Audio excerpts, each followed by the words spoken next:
it says in the expanded English. Enoch walked with God, and he was not. He vanished and lived because God took him. Now let's look at Genesis 5:24. Again, literally says Enoch vanished alive. And vanished alive. You might also find it interesting that Enoch's name adds up to 20 plus 6 plus 50 plus 8, which equals 84. Now let's look at what Daniel 9:26 literally says. Messiah will be cut off. That happened in 31 AD. But listen what happens after that.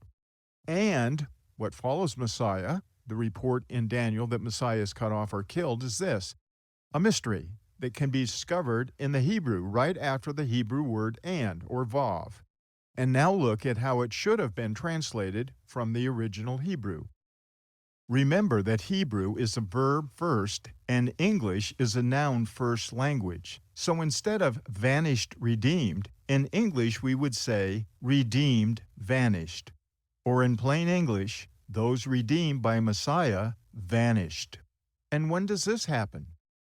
Is the answer Shaboam Shabuah, 70 plus 7, which equals 77 years, from when Israel was reborn as a nation in 1948 AD? Well, we won't have to wait to find out. And when can we expect this to take place?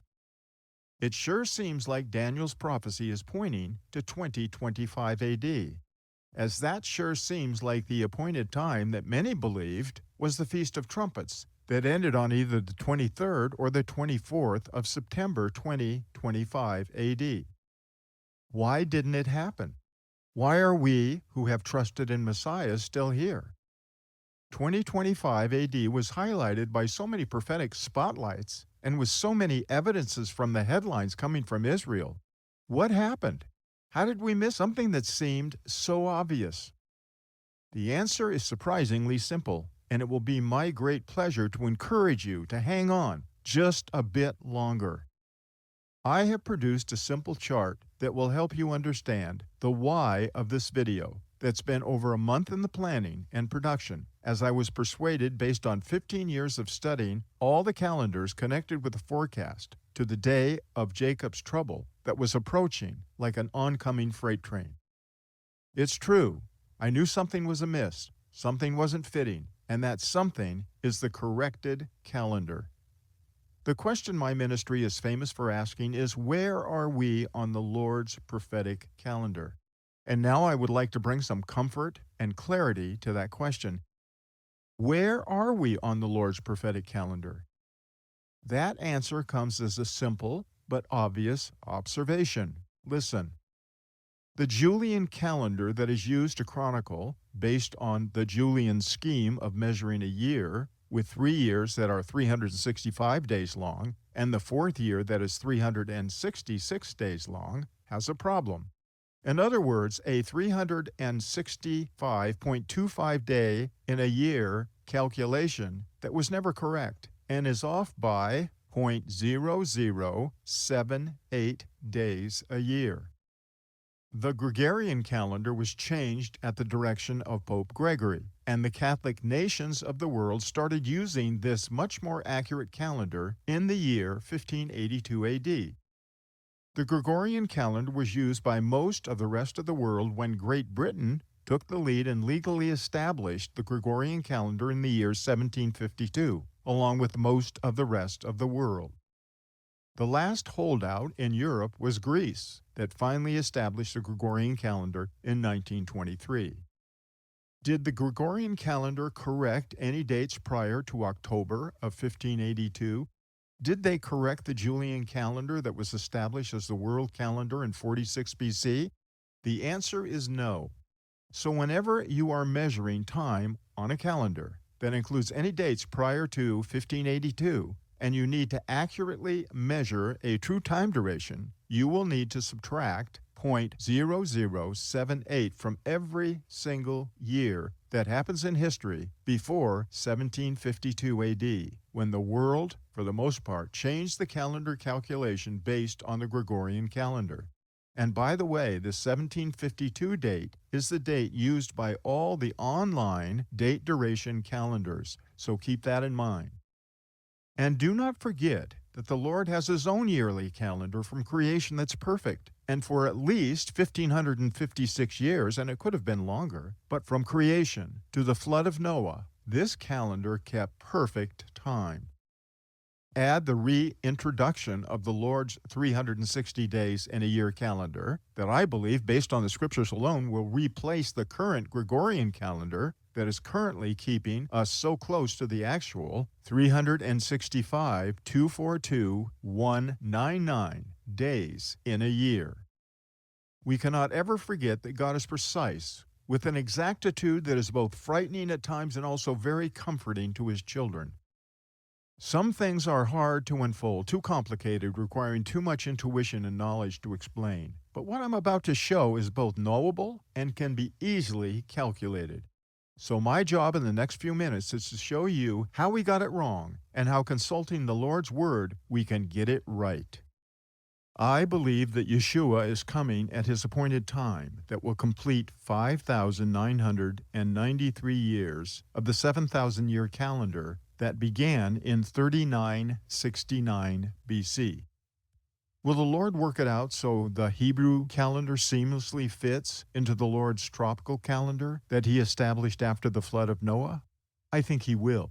And now I have the privilege of publishing where we are on the Lord's calendar after all the corrections are both understood and applied.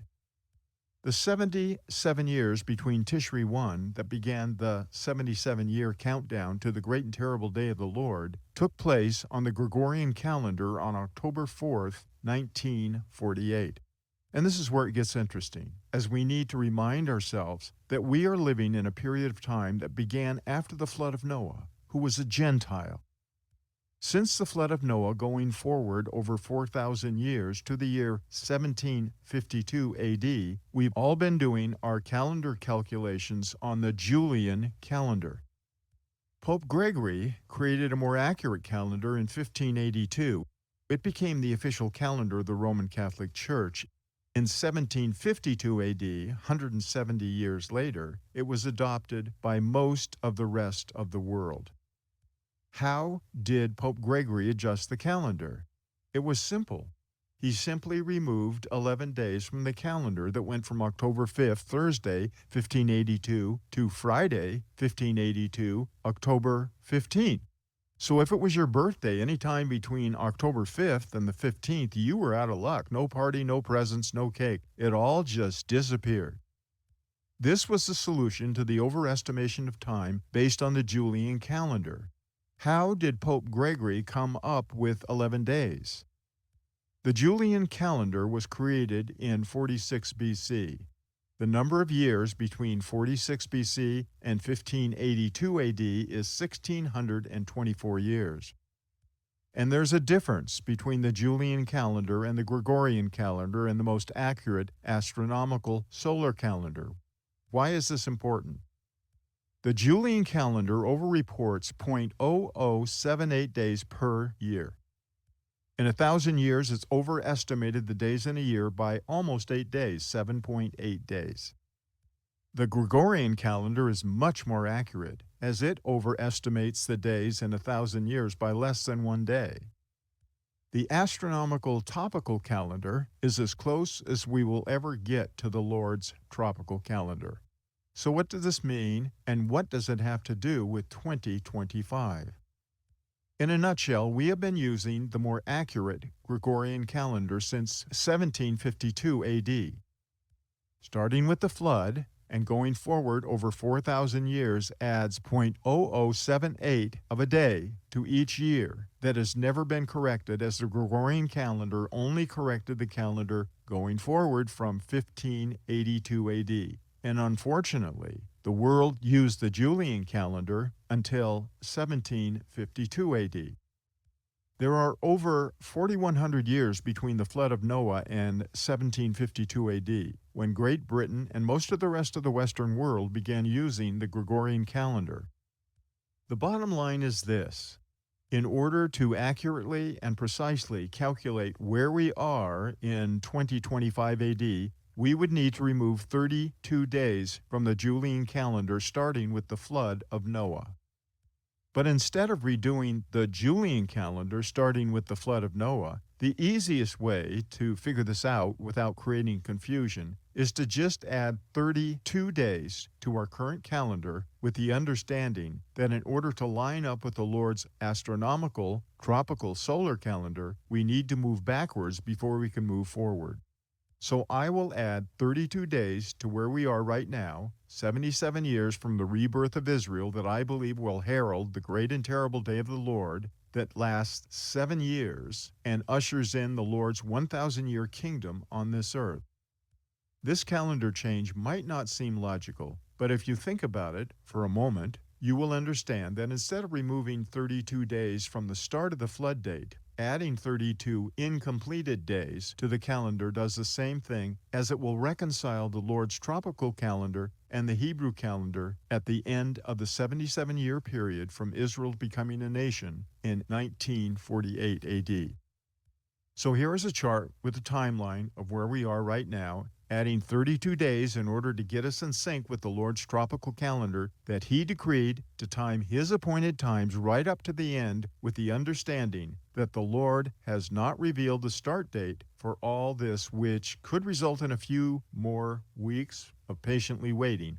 Or perhaps, as I believe, He has already revealed it in 1948, as He wants us to be encouraged and ready as we patiently wait for the event that He has planned for His bride, the church, that will happen in 2025 AD. Remember that Daniel 9:24 through 26 was only to be fully revealed at the end as the Lord commanded, and we are definitely at the end. Are you ready, as at exactly the right time the redeemed are going to vanish? 77 years from when Israel was reborn. So let's wrap this up with the following 2 verses from the Bible. On the 2nd month, the 10th day, exactly 30 days from Tishri 10, that was the Day of Atonement, this is what happened. Listen to it in Genesis 7:1. Then the Lord said to Noah, "Enter the ark, you and all your household, for you alone I have seen to be righteous before me at this time." 7 days later, the flood begins. And in Genesis 7:11 we read, "In the 600th year of Noah's life, in the 2nd month, on the 17th day of the month, on the same day all the fountains of the great deep burst open, and the floodgates of the sky were opened." And in Matthew 24:37 through 38 we read, "For the coming of the Son of Man will be like the days of Noah. For as in those days before the flood they were eating and drinking, marrying and giving in marriage until the day that Noah entered the ark." And finally, in Hebrews 11:7, "By faith Noah, being warned by God about things not yet seen, in reverence prepared an ark for the salvation of his household, by which he condemned the world and became an heir of the righteousness which is according to faith." So here's my question to you. Are you an heir of the righteousness which is according to faith? Faith in the atoning work of Messiah accomplished on the cross of Calvary? Maranatha. One final note. I did not have time in the video you just watched to reveal the miraculous connection between the flood of Noah and the beginning of the great and terrible day of the Lord. It is truly a Jubilee miracle. There is very little time left, but as a legacy to those left behind, with a special note to those that are children of Israel by birth, that will by God's mercy, through this time of tribulation, become sons by faith in the true Messiah, I have prepared a special video that I hope to have finished before the redeemed vanish from the earth. Brothers and sisters, pray for wisdom and understanding as the Lord Yod-Heh-Vav-Heh wants you to know Him, and with that relationship restored by His grace and your simple faith in our Messiah, He will grant you eternal life.